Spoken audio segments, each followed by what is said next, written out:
What's up YouTube, Redbeard's Garage, and welcome back to another video. Today we're going to be getting back on the street go-kart and stripping the frame down.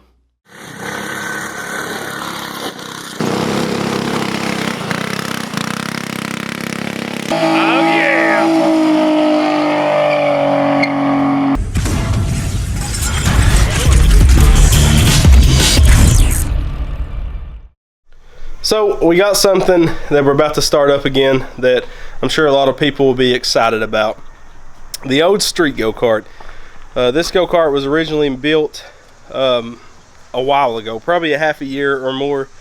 We put a 420 on it and then we bent a valve by pushing it a little bit too hard. We never put the upgraded valve springs in it. So now we've gotten a billet rod, the high torque cam, also the 35-pound valve springs, and a 32mm Mikuni. So what we're going to be doing is pulling the engine off, stripping it down and rebuilding it, putting that billet rod and everything in it. And then we're also going to do some touch-ups to this frame. There's some welds that never was fully welded, and you got to think this is one of the, maybe like the fourth go-kart I ever built. So, and it was like the third thing I ever welded. So I'm not too happy with how a bunch of stuff turned out on this go-kart, but it is what it is, and I'm not going to cut stuff off to re-weld it because it is strong. It's just the welds aren't the prettiest in the world, but everything does work really good on it. We also have a bucket seat we got from Go Power Sports. It was just a kind of strange bucket seat they had sitting on their shelf, and when we was in Texas we seen it and asked them if we could get that thing for the street go-kart. If you remember, it does have a quick release hub on the steering wheel, which is pretty cool. This whole thing was supposed to be like, you know, Ricer inspired, like have all the bells and whistles on it like a Honda would. Not making fun of Hondas, just that's the route. That's why we went with the big spoiler, the big muffler out the back.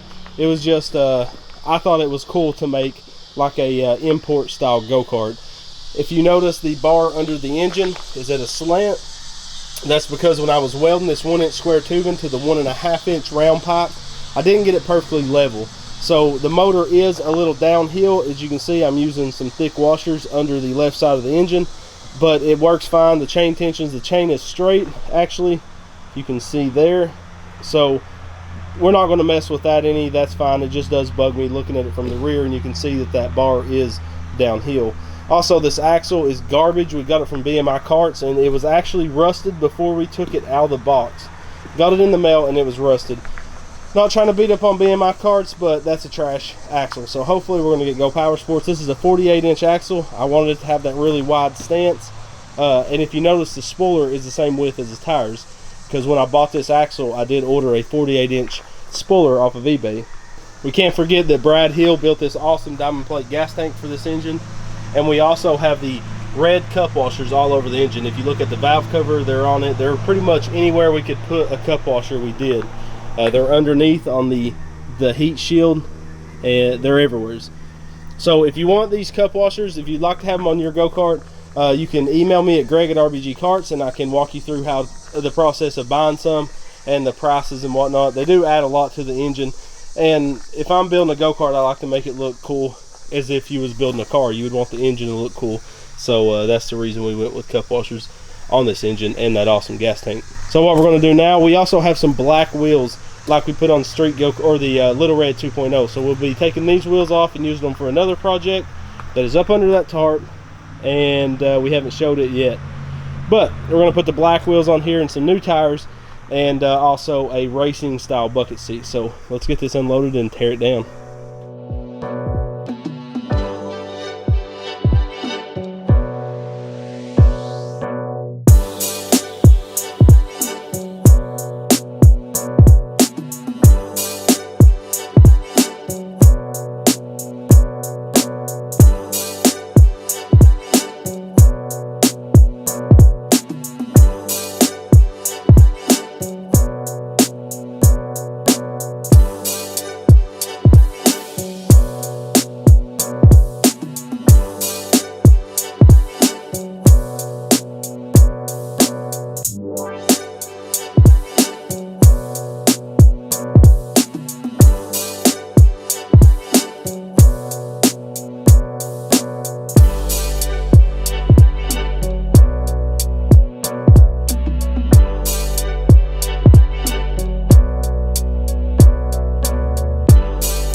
So I've been trying a few different things sanding this. I've tried my little palm sander that, you know, kind of vibrates.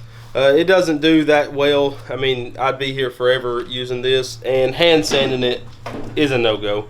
So the best thing that works is this wire brush for an angle grinder. You're going to want to wear a face shield, not just safety glasses, because those wires can fly out. And I'm pretty sure that thing spins at like 9,000 RPM, so that would, it's probably higher than that actually.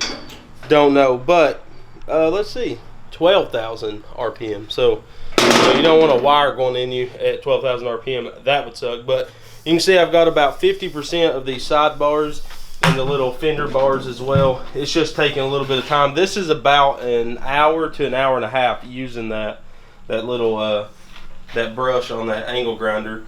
It's working out pretty well. It just, the angle grinder gets pretty warm after, you know, about 10 minutes of use. So I've just been doing it for about 30 minutes, letting it get super warm.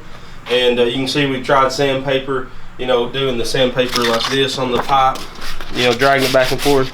And the reason I want all the paint off, I want it down to bare metal, is because someone has repainted this and there's some rust under places. So I'd rather strip it all down. And I know there's some aircraft stripper, I think they call it, comes in a can that'll pretty much eat the paint off, but stuff's expensive and I couldn't use it in my garage. Then you got to use it out in the yard, and that's just putting chemicals in the ground.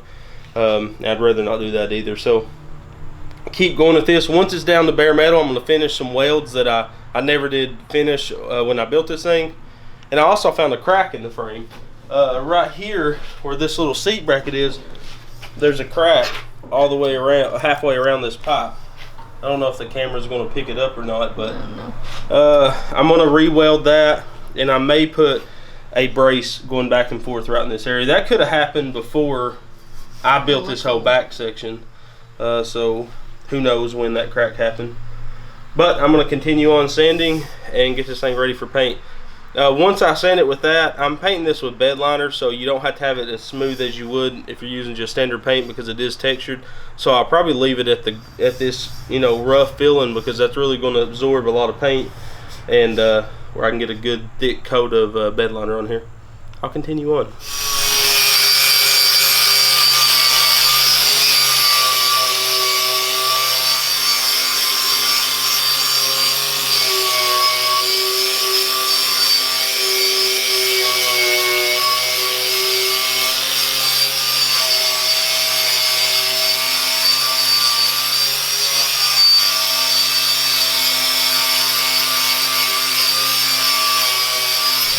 So that was a ton of sanding, but we got it all down to bare metal.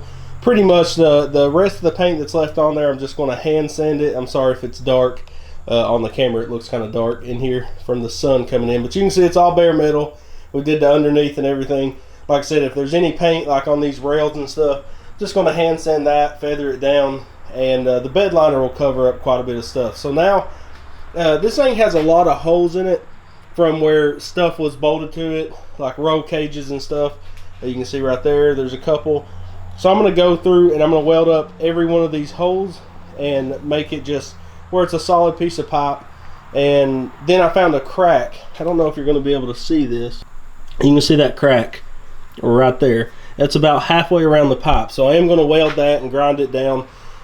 That probably happened before we put this whole engine section, because that should have stiffened it up quite a bit.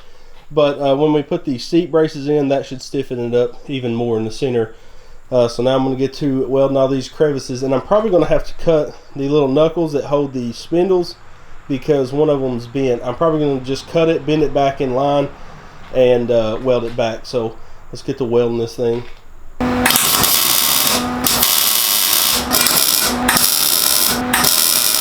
So now I need to make the brackets to bolt this racing style seat up on the frame. If y'all remember this seat, this is actually, we seen this at Go Power Sports when we went to Texas. So that's going to look awesome on this. This is like the, you know, the import, you know, tuner style build. So I think it'll match everything. So I need to find out a way to put some, maybe some square tubing right there and make a bracket for this seat. It does have threads in the back, but it has these like tabs on front. You can see I've already cut this side off, so I may repurpose this and just weld in 2 pieces of square tubing on the floor of that, coming off that center piece, and we'll have bolts go in it in the back. I'm not sure yet. These are always a pain to bolt up the way these seats are. I'm going to figure out how I'm going to mount this seat and make sure I got it back as far as possible, because I do want to leave enough room for the engine to move forward and back. So this isn't too bad, this square tubing. I may just take my flap disc and grind that off, go ahead and cut this all the way off, this little tab, and then find out the best way to bolt it to the frame of this go-kart. That's the only problem. I could just bolt it to the floor. It isn't like it's going to have a lot. This floor is decently thick, and I've got it welded in several spots all the way around. It's also welded to this piece of metal from underneath. There were some holes, so I spot welded that up. But I'm going to make sure I can, if the floor will hold it good enough, then I can just bolt it straight to the floor. And then they've just welded nuts in back here. I can do the same thing up here. Just put some nuts the same as those and weld them in, and just put bolts from the other side of the go-kart. And I think that would work pretty good. I just need to I'm sure this is like 3/4 inch. Yes, that's 3/4 inch, and this is 1 inch. So may have to do 1/2 inch of spacers under each spot and just mount it right to the floor. Only thing with that, you'll set lower in the go-kart, but I think that'll be better to keep your center gravity down. This worked really well, by the way, on the pipe. It didn't work good on the floor for some reason, but it's definitely handy. You definitely want to wear a face mask though, because this thing will sling some bristles out of it.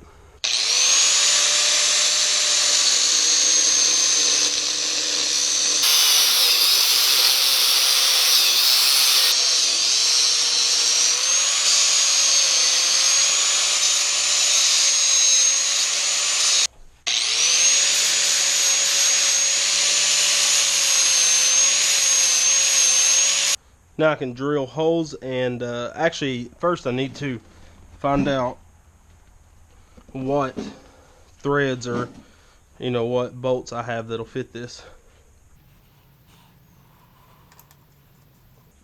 That was pure luck. First one I grabbed worked perfectly. So on this seat, what I've done is drill 2 holes, one on each side and then one on the bottom. I've set a nut inside there, and I've used these washers to space it out so I don't have any thread sticking out, just in case a little piece of slag hits that. I don't want it messing up my threads and not letting the bolt come out. So now what I'm going to do is I'm going to put a little bead on each side. I got a hole drilled on each side, so that'll hold the nut in as well as weld it back here. If you look down here, I've already did that, and the nut is all in there. So now we have a threaded hole. I was going to use my nut insert tool, but when I bought my nut insert tool, it came with metric ends for the nut insert, and I bought standard rivet inserts. So I'm going to have to buy the right ends for my thread riveter. So this will have to do for now. I'm going to go ahead and weld this in. The back already has nuts already pre-welded in here. And then we can make the crossbar on the frame to let the back of the seat bolt down.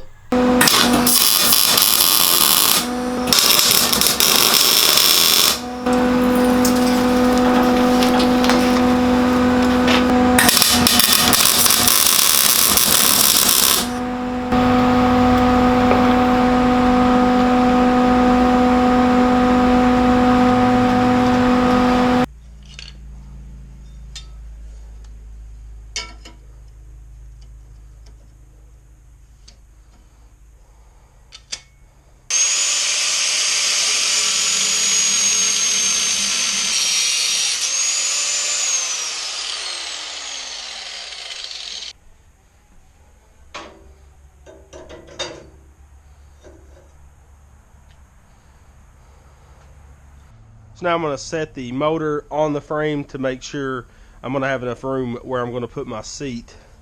And let me tell you, these 420s got a little bit of weight to them, and it's hard to find a good spot to grab. Actually, I need to grab it like this. Alright, let's see. Oh goodness.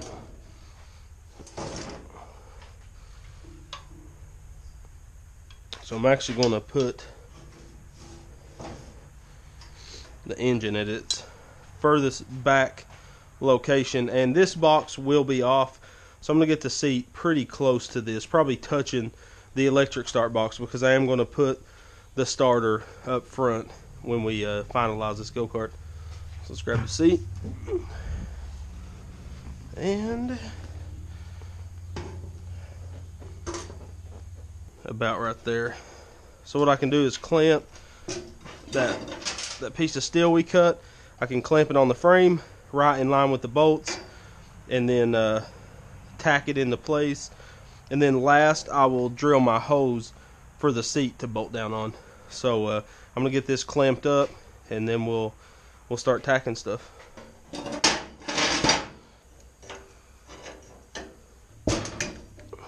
There we go.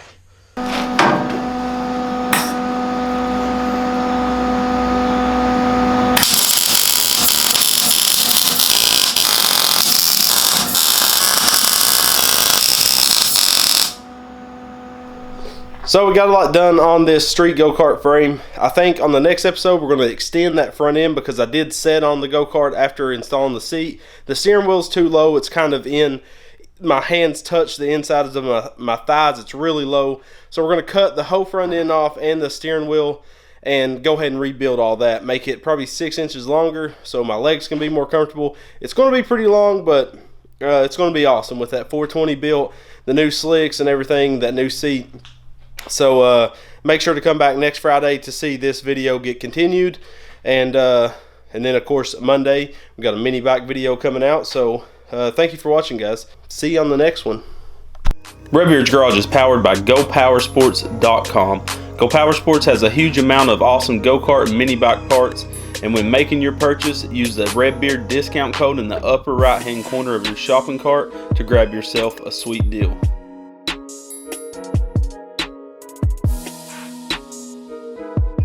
Help support our channel with some merch by going to rbgkarts.com. We have shirts, stickers, and hats, and we're adding new designs all the time. Hit that subscribe button and make sure the notification bell is on so you'll never miss another episode. And go check us out on Facebook, Instagram, Snapchat, and Pinterest to stay up to date with the channel. Guys, always come back to Redbeard's Garage. I'm out.